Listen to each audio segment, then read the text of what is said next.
ان سب کا اس طریقے سے آپ بنائیں گے. اور مضارع کے جو اوزان ہیں ٹھیک ہے نا, اس کا بھی ایک ہی طریقہ ہے مجہول بنانے کا, اور وہ ہے یفعل. یفعل ٹھیک ہے. تو اس طریقے سے گویا کہ آپ ایکٹیو سے پیسیو وائس میں ایزیلی جو ہے نا ان کو منتقل کر سکتے ہیں. یہ دوسرا پہلو ہو گیا بلحاظ نوعیت. اچھا اوپر بھی کیجیے گا, نیچے بھی شاید کچھ لکھا ہے اس میں, اوپر کیجیے گا ذرا اس کو.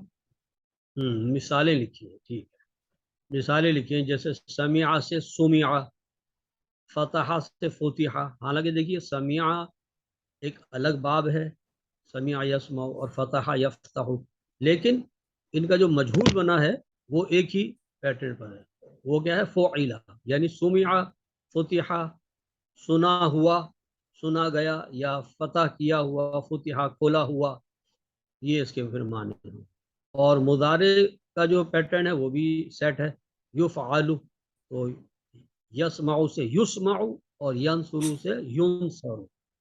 تو خلاصہ یہ نکلا کہ مجہول کا ماضی اور مضارع دونوں کے لیے ایک ایک پیٹرن مخصوص ہے, اور تمام قسم کے افعال جو ہیں وہ اسی پر ڈھل سکتے ہیں آسانی سے. یہ جناب دوسرے کالم کا خلاصہ. آئیے اب تیسرے کالم پہ آ جائیے. تیسرے میں ہم نے جو ہے بلحاظ وسعت اس کو سمجھانے کی کوشش کی, یعنی اس کے معنی اور اس کے وسعت کے لحاظ سے کتنی قسمیں ہو سکتی ہیں فعل.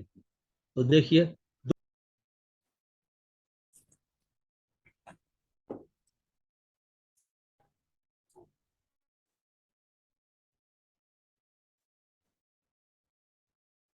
اسد بھائی یہ کیا وجہ ہے, آواز کیوں نہیں آ رہی؟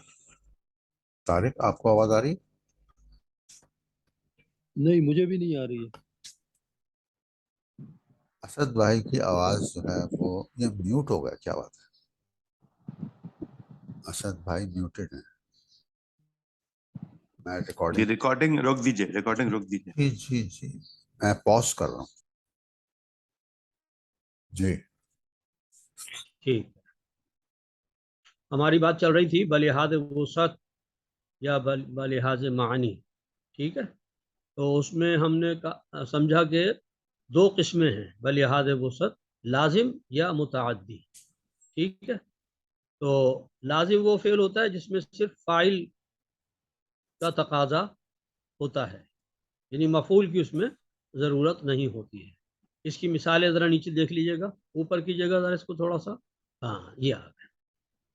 یہ جو مثالیں ہیں نا, ذہابا, جاء, کروما, یہ فعل لازم کی مثالیں دی ہیں, یعنی وہ فعل جس میں صرف فاعل کا ذکر ہے. ذہابا وہ ایک شخص گیا, جاء وہ ایک شخص آیا, کروما وہ ایک شخص معزز ہوا. تو اس میں ظاہر بات ہے مفعول کی کوئی ضرورت ہی نہیں ہے, جس کا ذکر ہے اسی کی بات ہو رہی ہے. وہ آیا, وہ گیا, وہ معزز ہوا, ٹھیک ہے. لیکن سارے فعل تو ایسے نہیں ہیں. تو کچھ فعل ہوتے ہیں جو متعدی ہوتے ہیں, ان کی ذرا اوپر کیجیے گا, نیچے کیجیے گا. ہاں یہ متعدی وہ فعل ہوتا ہے کہ جس میں مفعول بھی مطلوب ہوتا ہے, فاعل کے علاوہ مفعول کا بھی متقاضی ہوتا ہے. اچھا, اب مفعول کے متقاضی ہونے میں بھی پھر دو قسمیں ہو گئیں, متعدی بیک مفعول, متعدی ب دو مفعول. یعنی بعض فعل وہ ہوتے ہیں جو فاعل کے ساتھ صرف ایک مفعول کا تقاضا کرتے ہیں, ٹھیک ہے. لیکن بعض ایسے ہوتے ہیں کہ جو ایک مفعول نہیں بلکہ دو مفعولوں کا تقاضا کرتے ہیں. وہ کیسے, دیکھیے اب آپ کے سامنے مثالیں موجود ہیں. کتب زید مکتوبا, کتبہ لکھا, زید زید نے یہ فاعل ہو گیا, مکتوبا خط یہ مفعول ہو گیا, ٹھیک ہے نا. اچھا اس جملے میں دیکھیے آپ, بہت ساری باتیں آپ کے لیے سیکھنے والی ہیں. کتبہ فعل ہے, زید فاعل ہے, اور فاعل کی پہچان یہ ہوتی ہے کہ اس پر پیش ہوتے ہیں, ایک پیش ہوگا یا دو پیش ہوں گے, ٹھیک ہے. تو زید یہ پکا پکا فاعل ہے, اور مفعول جو ہوتا ہے نا اس پہ زبر ہوتا ہے. تو مکتوباً دیکھیے زبر آ گیا, اور دو زبر آئے ہیں لہذا الف خود بخود اس میں بڑھ گیا ہے. تو لکھا زید نے ایک خط, ایک ہم اس لیے ترجمہ کر رہے ہیں کہ نکرہ ہے نا, اس لیے لکھا زید نے ایک خط، تو اس میں صرف ایک مفعول کی ضرورت تھی، جملہ مکمل ہو گیا۔ لیکن بعض فعل ایسے ہوتے ہیں جس میں آپ کو دو مفعول لانے پڑتے ہیں۔ مثلا دیکھیے، حسیبہ زید خالدن غنیًا، گمان کیا، حسیبہ یحسبو کے معنی ہوتے ہیں گمان کرنا، سمجھنا، تو گمان کیا زید نے، زیدن دیکھیے اس پہ پیش ہے نا، یہ فاعل ہے، تو گمان کیا زید نے خالدن، خالد کو، یہ پہلا مفعول ہے۔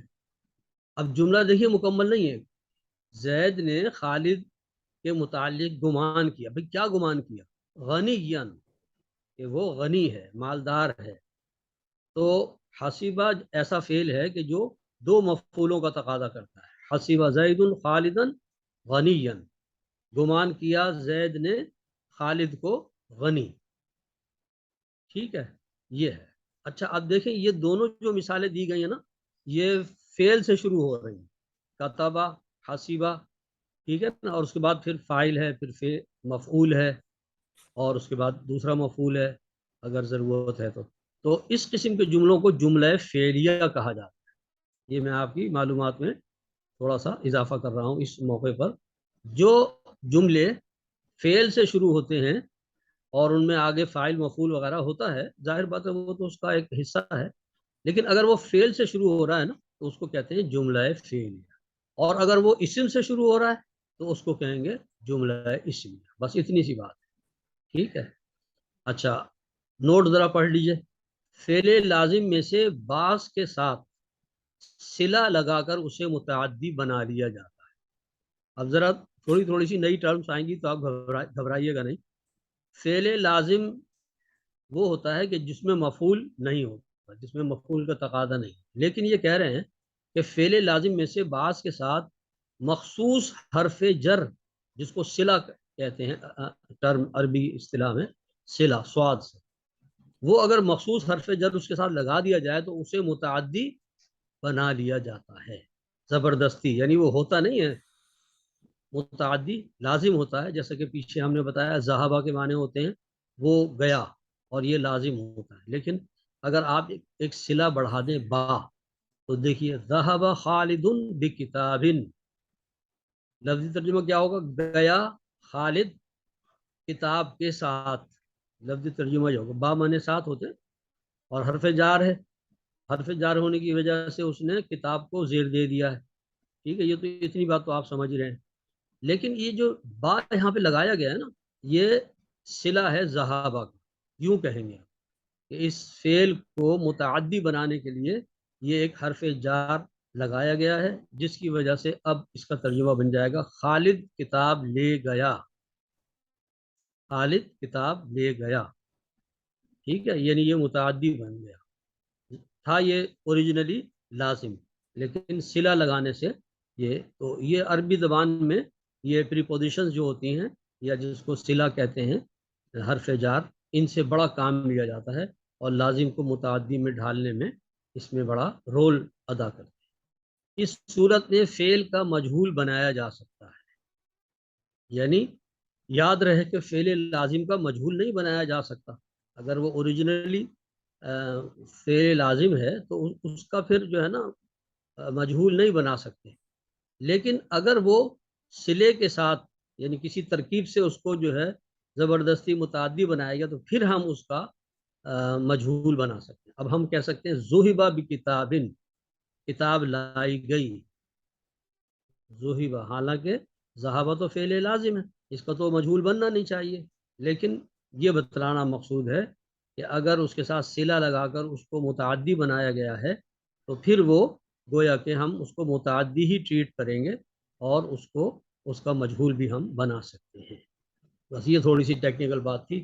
اصل بنیادی بات بس یہ ہے کہ آپ یہ یاد رکھیں کہ فعل کی جو ہے نا وہ دو قسمیں ہیں، لازم اور متعدی۔ اوپر آ جائیے، جو کالم کے بالکل شروع میں تھا، یہ تھا اصل میں سارا حصہ کہ اور بلحاظ وسعت ہم نے دیکھا کہ یا تو وہ لازم ہوگا یا متعدی ہوگا۔ متعدی ہوگا تو ایک مفعول کا بھی تقاضا کرنے والا ہو سکتا ہے اور دو مفعول کا بھی۔ سب کی مثالیں آپ کے سامنے دے دی گئی ہیں۔ تو اس طریقے سے فعل کو ہم اس لحاظ سے بھی جانچ سکتے ہیں کہ وہ لازم ہے یا متعدی ہے. ٹھیک ہے جناب, یہاں تک کلیئر ہے سب کچھ. اب آخری کالم پہ آ جائیں. آخری کالم کا ذرا عنوان دکھائیے گا کیا ہے بلحاظ. ہاں سہیل بھائی جی صحیح. بلحاظ ساخت, ساخت کے اعتبار سے اب ہم سمجھ جائیں. اچھا یہ آخری نہیں ہے بلکہ سیکنڈ لاسٹ. ٹھیک ہے, اب ساخت کے لحاظ سے دیکھیے یا تو مجرد ہوگا یا مزید فی ہوگا. دیکھیں یہ سب چیزیں آپ پہلے پڑھ چکے ہیں, ان کو اصل میں کیٹیگرائز کر کے آپ کے سامنے لایا جا رہا ہے کہ جو کچھ آپ پڑھ چکے ہیں وہ کس کیٹیگری میں آتا ہے. ابھی آپ نے مجرد اور مزید فی کے متعلق سمجھا, جہاں دوبارہ سے اس کو لکھ بھی دیا گیا ہے. مجرد کیا ہوتا ہے بھائی؟ ماضی کے پہلے صیغے میں تمام حروف مادے کے اصلی حروف ہیں, روٹ لیٹرز ہوتے ہیں, اس کو کہتے ہیں مجرد. ٹھیک ہے. اچھا اوپر کی جگہ ذرا سا, مجرد میں ثلاثی مجرد بھی ہوتے ہیں اور رباعی مجرد بھی ہوتے ہیں. حالانکہ یہ ہم نے آپ کو نہیں پڑھایا ہے, لیکن اب چونکہ ہم ایک چارٹ بنا رہے ہیں نا کمپریہنسو, تو اس میں کوشش یہ ہے کہ زیادہ سے زیادہ چیزیں کور ہو جائیں. ثلاثی مجرد جو ہوتا ہے 6 حرفی مادے پر مشتمل ہوتا ہے. کل 6 ابواب ہیں گنے چنے, جن کو آپ انگلیوں پہ گن سکتے ہیں. ضرب یضرب, فتح یفتح, نصر ینصر, سمع یسمع, حسب یحسب اور کرم یکرم. پڑھ چکے ہیں آپ. ٹھیک ہے, یہ ثلاثی مجرد ہیں, یعنی جن کے ماضی کے پہلے صیغے میں حروف اصلیہ ہیں, 6 حرفی مادہ ہے. ایسے ہی رباعی مجرد بھی ہوتا ہے, اگرچہ یہ بہت بہت شاذ استعمال ہوتا ہے, اس لیے ہم نے وہاں چھوڑ دیا تھا. لیکن یہاں ہم نے چارٹ میں اس کو بڑھا دیا کہ رباعی بھی مجرد ہو سکتا ہے, یعنی اس کے پہلے صیغے میں 4 حروف اصلی ہوں. جیسے دحرج, دحرج یدحرج, یہ صرف ایک ہی باب ہے جو زیادہ استعمال ہوتا ہے. لڑھکنا, دحرجہ, لڑھکنا اس کے معنی ہوتے ہیں ٹو اسکرول یا ٹو رول. تو دحرج یدحرج یہ رباعی مجرد کی مثال ہے, یعنی جس کے ماضی کے پہلے صیغے میں 4 حروف اصلی ہیں. دال, ہا, را, جیم, یہ اس کا اصلی مادہ ہے. ٹھیک ہے, یہ تو ہو جناب مجرد کی بات ہے. لیکن مجرد کے علاوہ مزید فی بھی ہوتے ہیں جناب, ان سے بھی آپ انٹروڈیوس ہو چکے ہیں, جن کے ماضی کے پہلے صیغے میں حروف اصلی کے علاوہ کچھ حروف زائد ہوتے ہیں, ان کو مزید فی کہا جاتا ہے. ٹھیک ہے, تو ثلاثی مزید فی کے اہم ابواب یہ ہیں, نیچے ان کو لسٹ آؤٹ کر دیا گیا, پڑھ چکے ہیں آپ. ٹھیک ہے, پہلا جو مشہور ترین باب ہے وہ باب افعال ہے.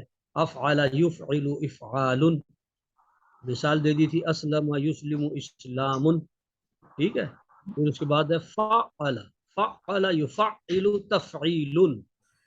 ٹھیک ہے, جیسے علم یعلم تعلیم, سب کی مثالیں پیچھے دی جا چکی ہیں. بس ان کو آپ کو جو ہے نا ذہن میں رکھنا ہے کہ افعل ہوگا, اف تو اس کا مضارع یفعل ہوگا, افعل یفعل, اسلم یسلم. اگر فعل یفعل کے وزن پر ہوگا تو اس کا پھر مصدر یا باب کا نام آپ تفعیل کہیں گے, اور یہ بہت کثرت سے استعمال ہوتا ہے. تعلیم, تکذیب, تہذیب, سب دیکھیے تفعیل کے وزن پر آ رہے ہیں, تو ان کا ماضی مضارع اسی ڈھب پر بنے گا. کذب یکذب تکذیب. ٹھیک ہے نا, اس طریقے سے آپ مانوس ہوتے جائیں گے آہستہ آہستہ. پھر ایک اور نیا باب ہے فاعل یفاعل مفاعلتن. ٹھیک ہے نا, مثالیں آپ دیکھ لیجئے گا, سب کی مثالیں پیچھے دی ہوئی ہیں. تفعل یتفعل تفعل. ٹھیک ہے جناب, اور پھر تفاعل یتفاعل تفاعل, اور انفعل ينفعل انفعال. یہ جو باب کے نام ہے نا یہ بڑی اہمیت کے حامل ہیں, ان کو ضرور ذہن نشین کریں. باب تفاعل, باب تفاعل, باب انفعال, باب افتعال. دیکھا نا, افتعال یفتعل افتعال.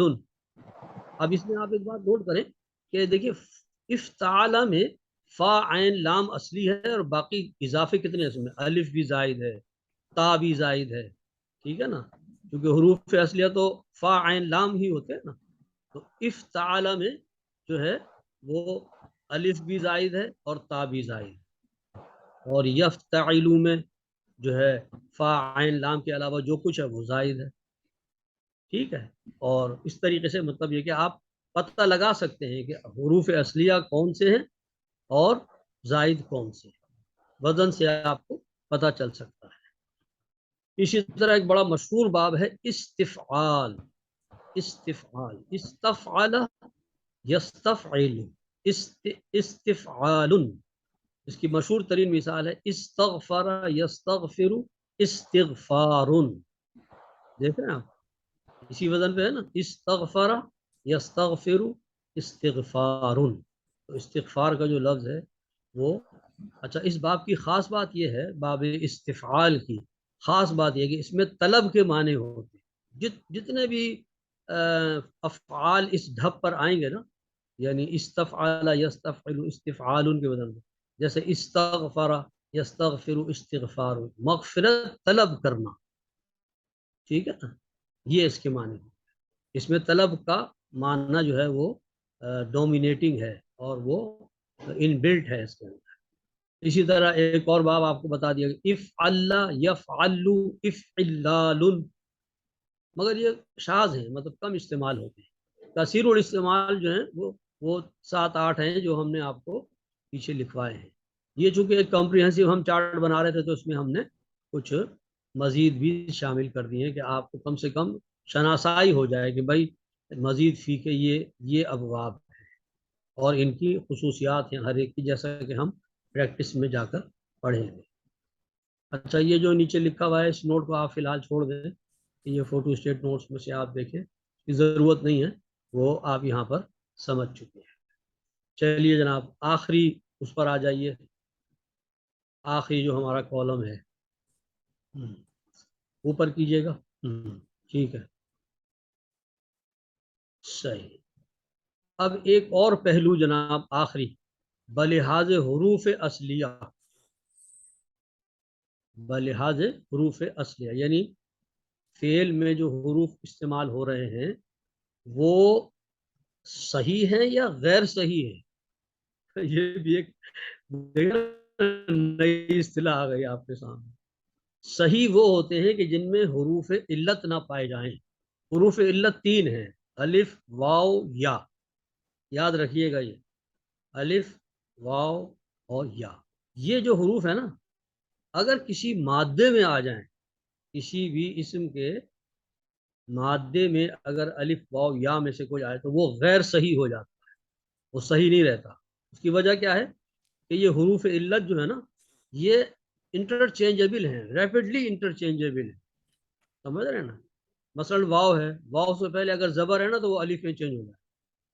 اچھا یا ہے, یا سے پہلے اگر زیر ہے تو وہ مطلب ہے کہ اس سے پہلے زیر ہونا ضروری ہے یا سے.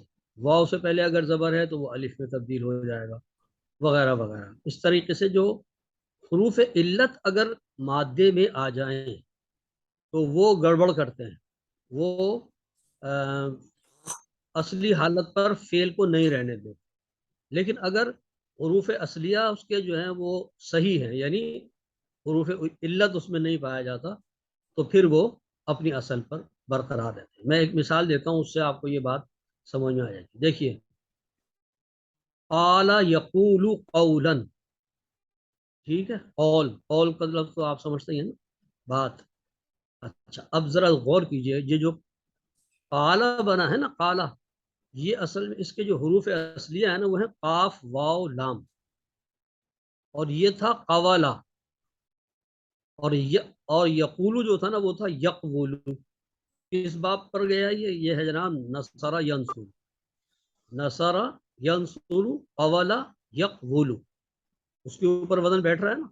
اچھا ہے کہنے کو تو یہ مجرد ہے اور باب نصرہ ہے قوالا یقولو, لیکن چونکہ اس کے اندر واو آ گیا ہے حروف علت, تو اب اس کا جو مادہ ہے نا وہ غیر صحیح ہو گیا, یعنی اس کے جو روٹ لیٹرز ہیں وہ صحیح پر مشتمل نہیں ہے. ان کے اندر ایک ایسا حرف آ گیا ہے جو گڑبڑ پیدا کرے گا, اور اس نے گڑبڑ پیدا کر دی. وہ کیسے؟ قوالا سے بن گیا قالا, قوالا. کیوں کہ واو سے پہلے زبر تھا, تو زبر تقاضا کرتا ہے الف کا, وہ حروف علت کو وہ جو ہے نا وہ ناک آؤٹ کر دیتا ہے، وہ ہٹا دیتا ہے. تو قوالا سے بن گیا قالا.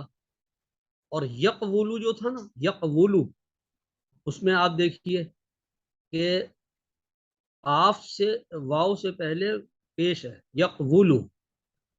تو کیا ہوا کہ وہ جناب یقولو میں تبدیل ہو گیا. یقولو جو تھا وہ یقولو میں تبدیل ہو گیا. تو قوالا یقولو سے قالا یقولو بن گیا.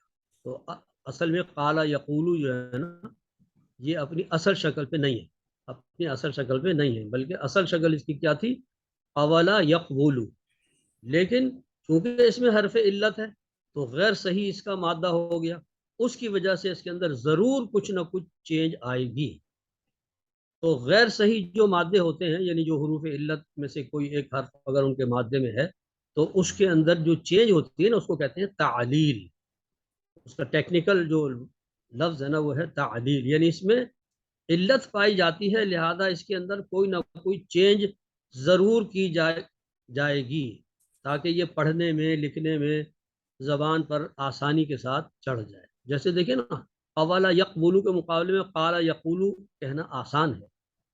ٹھیک ہے نا، بس یہ بات ہے. اہل زبان جو ہیں وہ دیکھتے ہیں کہ بھائی کہاں جھٹکا آ رہا ہے، کہاں اس کو پڑھنا مشکل ہو رہا ہے، تو وہ اس کو سیدھا کر دیتے ہیں. اس کے اصول ہیں، ایسے الٹ اپ نہیں ہیں. اور یہ ساری جو چینجز ہوتی ہیں نا تعلیلات کی، وہ ہوتی ہیں غیر صحیح کے. صحیح میں تو کوئی مسئلہ ہی نہیں. صحیح جب اگر اس کا مادہ ہے تو اس میں کوئی چینجز نہیں. ضربہ کبھی اپنی شکل تبدیل نہیں کرے گا، ضربہ ضربہ ہی رہے گا، ضربہ یضرب. لیکن اگر اس میں کوئی حرف علت آ گیا، الف واو یا میں سے کوئی ایک آ گیا، تو پھر وہ جو ہے نا اپنی اصل شکل پہ برقرار نہیں رہتا، وہ غیر صحیح ہو جاتا ہے اور اس کی شکل تبدیل ہو جاتی ہے. اچھا، اس کے باقاعدہ قواعد ہیں. اگر ہم یہاں پر ان قواعد کو پڑھیں گے نا تو وہ بہت زیادہ گنجلک ہو جائیں گے. تو میرا ارادہ یہ ہے کہ ہم جب پریکٹس کریں گے نا تو جہاں کہیں بھی غیر صحیح مادہ آئے گا تو ہم اس کی وہاں آپ کو وضاحت کر کے اور چینج بھی کا طریقہ بتا دیں گے کہ اصل میں یہ یوں تھا اور ایسے بدل گیا ہے. جیسے میں نے ابھی آپ کو بتایا کہ قوالا یقولو سے بن گیا قالا یقولو. ایسے بے شمار الفاظ ہیں. تو یہ ہے